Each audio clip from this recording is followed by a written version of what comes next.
News Hub, born to fight for right.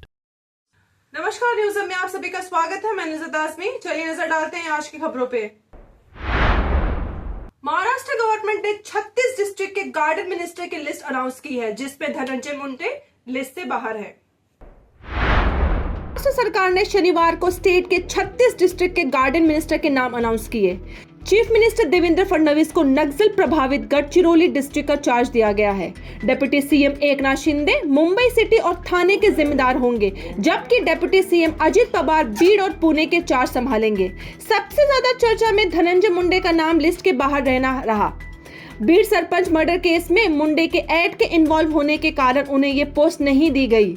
उनकी cousin और BJP leader Pankaja Munde को जालना का गार्डन मिनिस्टर बनाया गया है। गार्डन मिनिस्टर का काम डिस्ट्रिक्ट लेवल डेवलपमेंट फंड्स का मैनेजमेंट करना होता है। सरकार के 42 मिनिस्टर में से 36 को ये पोस्ट मिली है। सैफ अली खान पर हमला के मामले में हमलावर जो थाने में पकड़ा गया, उसने अपना आरोप मंजूर किया और कहा कि चोरी करने के मामले से घर में घुसा था। बॉलीवुड के नवाब सैफ अली खान पर हुए अटैक के आरोपी मोहम्मद शरीफुल इस्लाम शहजाद को मुंबई पुलिस ने रविवार को थाने के पास से पकड़ा।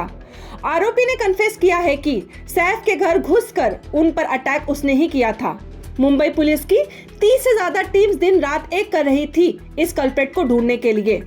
अक्यूज्ड को हिरानंदानी स्टेट के पास मैंग्रोव्स में छुपे हुए ट्रैक किया गया।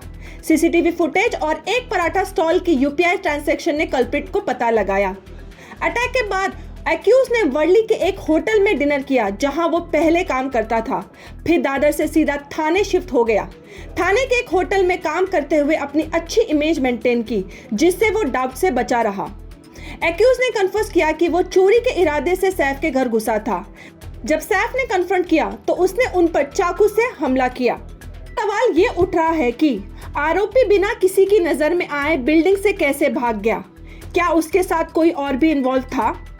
रविवार को कोर्ट ने एक्यूज्ड को 5 दिन की पुलिस कस्टडी में भेजा है। अब पुलिस उसे डिटेल्स निकालने की कोशिश कर रही है। मुंबई पुलिस के मुताबिक एक्यूज्ड बांग्लादेश से वापस भागने की प्लानिंग कर रहा था, पर पुलिस ने टाइमली एक्शन लेकर उसे अरेस्ट कर लिया।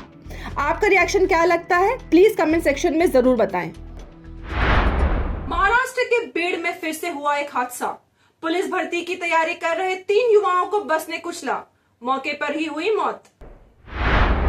महाराष्ट्र के बीड डिस्ट्रिक्ट में रविवार सुबह एक फिर से दिल दहलाने वाला एक्सीडेंट सामने आया है, जहां रोड के साइड पुलिस रिक्रूटमेंट की ट्रेनिंग कर रहे 3 युवाओं को गवर्नमेंट बस ने कुचल दिया। तीनों की मौके पर ही मौत हो गई। सुबह के वक्त रोड के साइड ये 3 युवा पुलिस के रिक्रूटमेंट के दौरान की प्रैक्टिस कर रहे थे। एक तेज रफ्तार गवर्नमेंट बस ने कंट्रोल लूज कर दिया, जिसकी वजह से एक्सीडेंट हुआ। सभी विक्टिम्स पुलिस भर्ती के प्रिपरेशन में बिजी थे। महाराष्ट्र के ट्रांसपोर्ट मिनिस्टर प्रताप सरनाइक ने डिक्लेयर किया है कि हर एक विक्टिम की फैमिली को 10 लाख का कंपेंसेशन दिया जाएगा। पुअर इंसिडेंट की इन्वेस्टिगेशन के ऑर्डर्स भी दिए गए हैं। पुलिस ने बस ड्राइवर को तुरंत अरेस्ट कर लिया है। अब ये चेक किया जा रहा है कि ये एक्सीडेंट नेग्लिजेंस के रिजल्ट का है या बस में कोई टेक्निकल फॉल्ट था। एक्सीडेंट के बाद एरिया में लोगों में काफी गुस्सा है। लोग डिमांड कर रहे हैं कि पुलिस ट्रेनिंग के लिए सेफ जोन्स प्रोवाइड करें, जहां ऐसे एक्सीडेंट्स ना हो। हमारे ओलंपिक एथलीट नीरज चोपड़ा और सबके चहेते बन चुके हैं शादी के बंधन में। चलिए नजर डालते हैं शादी की कुछ तस्वीरों पे। Double Olympic medallist Neeraj Chopra ने सबको सरप्राइज करते हुए हिमानी कौर के साथ एक प्राइवेट सेरेमनी में शादी की। नीरज ने सोशल मीडिया पर शादी की तस्वीरें शेयर करते हुए लिखा, bond by love happily ever after. Himani Haryana की लरसौली की है और अभी यूएसए में स्पोर्ट्स मैनेजमेंट में मास्टर्स कर रही हैं। वो आमरेस कॉलेज में टेनिस टीम की मैनेजर भी हैं। नीरज के अंकल ने कंफर्म किया शादी इंडिया में हुई थी और दोनों हनीमून के लिए कंट्री से बाहर गए हैं। फैंस उन्हें सोशल मीडिया पर बधाई दे रहे हैं। केरला में बॉयफ्रेंड को जहर देने के मामले में ग्रीष्मा को मिली मौत की सजा। केरला के तिरुवनांतपुरम डिस्ट्रिक्ट के नैया तिनकारा सेशन कोर्ट ने 24 साल की ग्रीष्मा को अपने बॉयफ्रेंड शरण राज को मर्डर करने की मौत की सजा सुनाई है। ये घटना 2022 की है। साथ ही ग्रीष्मा के मामा निर्मला कुमारन नायर को जुर्म में मदद करने के लिए 3 साल की जेल की सजा दी गई है, जबकि उसकी मां सिंधु को लास्ट वीक कोर्ट ने बरी कर दिया है। तो चलिए जानते हैं इस केस की कहानी। ग्रीष्मा जो कन्याकुमारी की रहने वाली थी और एक पोस्ट ग्रेजुएट स्टूडेंट थी, 2021 में शरण से मिली थी, जो उस समय अंडर ग्रेजुएट फाइनल ईयर का स्टूडेंट था। दोनों का एक रिलेशनशिप था, लेकिन मार्च 2022 में ग्रीष्मा के परिवार ने उसकी शादी एक मिलिट्री ऑफिसर के साथ फिक्स कर दी थी। प्रोसिक्यूशन के मुताबिक अपने होने वाले शादी को लेकर ग्रीष्मा ने शरण को खत्म करने की प्लानिंग की। उसने इंटरनेट पर जहर और पेन किलर्स के असर पर रिसर्च की और कई बार शरण के ड्रिंक्स में दवाई मिलाकर उसे जहर देने की कोशिश की।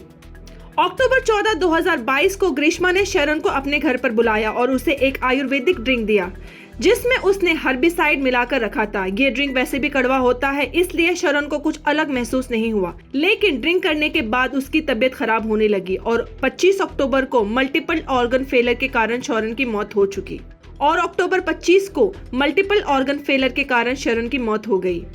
मरने से पहले शरण ने अपने एक दोस्त को बताया था कि उसे लगता है कि ग्रीष्मा ने उसे जहर दिया है। उसकी फैमिली ने शरण की डेथ के बाद पुलिस कंप्लेंट फाइल की, जिसके बाद ग्रीष्मा को अरेस्ट किया गया। केस को आईपीसी सेक्शन 302 मर्डर और 328 जहर देना और 201 सबूत मिटाने के तहत रजिस्टर किया गया। ग्रीष्मा ने पुलिस क्वेश्चनिंग के दौरान कन्फेस किया कि उसने शरण को जहर दिया था, क्योंकि उसे डर था कि शरण उनके प्राइवेट मोमेंट्स के विजुअल्स उसके होने वाले पति के साथ शेयर ना कर सके। अब कोर्ट ने ग्रीष्मा को मौत की सजा सुनाई है, जो केरला में एक रेयर जजमेंट है। इस केस ने सोसाइटी में काफी चर्चा छेड़ दी है। मुंबई के नरीमन पॉइंट के ट्राइडेंट होटल में 60 साल की महिला की मिली डेड बॉडी। मुंबई के ट्राइडेंट होटल में नरीमन पॉइंट में 19 जनवरी की दोपहर एक 60 साल की महिला की डेड बॉडी उनके रूम में मिली। पुलिस ने इस केस को अभी तक एक्सीडेंटल डेथ के रूप में दर्ज किया है और मौत की वजह जांचने के लिए इन्वेस्टिगेशन कर रही है। पुलिस के मुताबिक ये महिला 6 जनवरी से होटल में अकेली रह रही थी। होटल स्टाफ उनका रूम चेक करने गए तो उनकी बॉडी मिली और तुरंत पुलिस को इन्फॉर्म किया गया। पुलिस ने साइट पर पहुंचकर बॉडी को सिक्योर किया और पोस्टमार्टम के लिए भेजा। सीसीटीवी फुटेज को चेक किया जा रहा है और स्टाफ से पूछताछ की जा रही है। साथ ही महिला के फैमिली और दोस्तों से भी सवाल किए जा रहे हैं, ताकि उनकी मौत के बारे में कुछ और डिटेल्स मिल सके।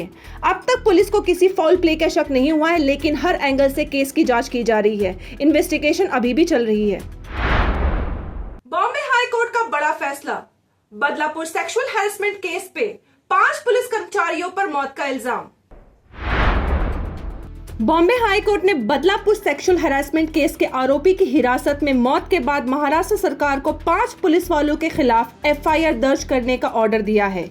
कोर्ट ने इन्वेस्टिगेशन के बाद ये पता लगाया कि ये पुलिस वाले आरोपी की मौत के लिए रिस्पॉन्सिबल थे। इस केस में सफाई कर्मचारी बदलापुर सेक्सुअल हैरेसमेंट केस का एक्यूज था।